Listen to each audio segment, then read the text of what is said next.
Argentina is the most popular team in Bangladesh. Argentina national football দল বাংলাদেশের সবচেয়ে জনপ্রিয় ফুটবল দল বলে মন্তব্য করেছেন জাতীয় সংসদের স্পিকার হাফিজ উদ্দিন আহমেদ।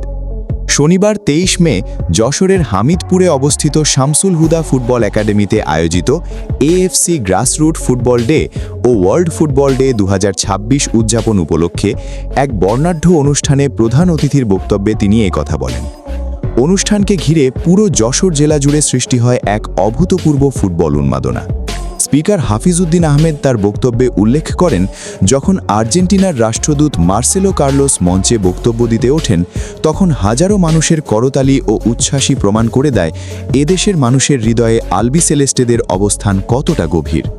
তিনি দ্বিধাহীনভাবে স্বীকার করেন, জনপ্রিয়তার মানদণ্ডে আর্জেন্টিনা বাংলাদেশে অপ্রতিদ্বন্দ্বী।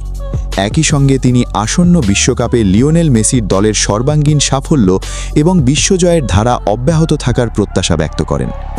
ফুটবল নিয়ে আলোচনার পাশাপাশি স্পিকার দেশের ক্রীড়াঙ্গনের বর্তমান বাস্তবতা নিয়েও কথা বলেন। তিনি অত্যন্ত কঠোর ভাষায় মন্তব্য করেন, দেশের ক্রীড়াঙ্গনকে যে কোনো মূল্যে রাজনীতির করাল গ্রাস থেকে মুক্ত রাখতে হবে। তার ভাষায়, গত ২ দশক ধরে বাংলাদেশের ক্রীড়াঙ্গন রাজনীতির জাতাকলে পিষ্ট হয়েছে। একসময় যারা খেলাধুলা যে ভালোবাসতেন, তারা খেলাধুলার মান উন্নয়নে অবদান রাখতে আসতেন, কিন্তু এখন অনেকেই ক্রীড়াঙ্গনে আসেন শুধু ব্যক্তিগত সুবিধা নেওয়ার উদ্দেশ্যে। তিনি আরও বলেন, এই প্রবণতার কারণে প্রকৃত ক্রীড়ামোদী মানুষের সংখ্যা আশঙ্কাজনক হারে কমে যাচ্ছে। রাজনীতি ও ব্যবসায়িক প্রভাবের কারণে মাঠের প্রকৃত নায়ক এবং ফুটবল প্রেমীরা অনেকটাই কোণঠাসা হয়ে পড়েছেন। এই অশুভ ধারা থেকে বেরিয়ে আসতে না পারলে বাংলাদেশের ফুটবলের ভবিষ্যৎ অন্ধকারে নিমজ্জিত হবে বলেও সতর্ক করেন তিনি। এদিন হামিদপুরের শামসুল হুদা ফুটবল একাডেমি যেন পরিণত হয়েছিল এক টুকরো ফুটবল স্বর্গে। খুলনা ও রাজশাহী বিভাগ থেকে আসা প্রায় ১০০ খুদে ফুটবলারের পদচারণায় পুরো একাডেমি প্রাঙ্গণ মুখরিত হয়ে ওঠে। ঘাসের মাঠে শিশুদের ফুটবলীয় লড়াই দেখে আবেগ আপ্লুত হয়ে পড়েন সাবেক এই কৃতি ফুটবলার ও বর্তমান স্পিকার। তিনি স্মৃতিচারণ করে বলেন, শিশুদের এই উচ্ছ্বাস তাকে নিজের তারুণ্যের দিনগুলোতে ফিরিয়ে নিয়ে গেছে। মহান মুক্তিযুদ্ধের সময় যশোর সেনাবাহিনীতে তার যুদ্ধকালীন অভিজ্ঞতা এবং চাকরি জীবনের প্রথম ২.৫ বছর এই শহরে কাটানোর স্মৃতিও তিনি তুলে ধরেন। মরহুম শামসুল হুদার নামে এমন একটি বিশ্বমানের একাডেমি ও স্টেডিয়াম প্রতিষ্ঠাকে তিনি বাংলাদেশের ফুটবলের জন্য অনন্য দৃষ্টান্ত হিসেবে উল্লেখ করেন।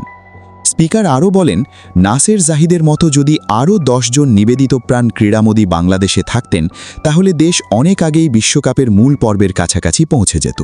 তিনি এ ধরনের উদ্যোগকে এগিয়ে নেওয়ার আহ্বান জানান। অনুষ্ঠানে পাকিস্তান ও আর্জেন্টিনা থেকে আগত অতিথিদের ধন্যবাদ জানিয়ে তিনি আশা প্রকাশ করেন, যশোরের এই তৃণমূল ভিত্তিক কার্যক্রমই একদিন বাংলাদেশের ফুটবলের মানচিত্র বদলে দেবে। তার বিশ্বাস, বাংলাদেশ ভবিষ্যতে এশিয়ার ফুটবল মানচিত্রে শক্তিশালী অবস্থান তৈরি করবে এবং একসময় মহাদেশের অন্যতম সেরা দলে পরিণত হবে। অনুষ্ঠানে বাংলাদেশ ফুটবল ফেডারেশনের সভাপতি তাবিত আওয়াল বাংলাদেশের ফুটবলের আমূল পরিবর্তনের রূপরেখা তুলে ধরেন। তিনি জানান, দেশের তৃণমূল পর্যায়ের ফুটবল উন্নয়নে দীর্ঘমেয়াদী ও বিজ্ঞানসম্মত পরিকল্পনা গ্রহণ করা হয়েছে। এর অংশ হিসেবে সরাসরি আর্জেন্টিনা থেকে উচ্চ প্রশিক্ষিত কোচ আনার পরিকল্পনাও চূড়ান্ত করা হয়েছে। শুধু তাই নয়, বাংলাদেশের যেসব প্রতিভাবান খুদে ফুটবলার নিজেদের সামর্থ্য প্রমাণ করতে পারবে, তাদের উন্নত প্রশিক্ষণের জন্য আর্জেন্টিনায় পাঠানোর বিষয়টিও গুরুত্বের সঙ্গে বিবেচনা করা হচ্ছে। এই ঘোষণায় উপস্থিত খুদে ফুটবলারদের মধ্যে নতুন উদ্দীপনার সৃষ্টি হয়। এদিন আর্জেন্টিনার রাষ্ট্রদূত মার্সেলো কার্লোস একাডেমির আধুনিক সুযোগ সুবিধা এবং শিশুদের স্বতঃস্ফূর্ত অংশগ্রহণ দেখে সন্তোষ প্রকাশ করেন।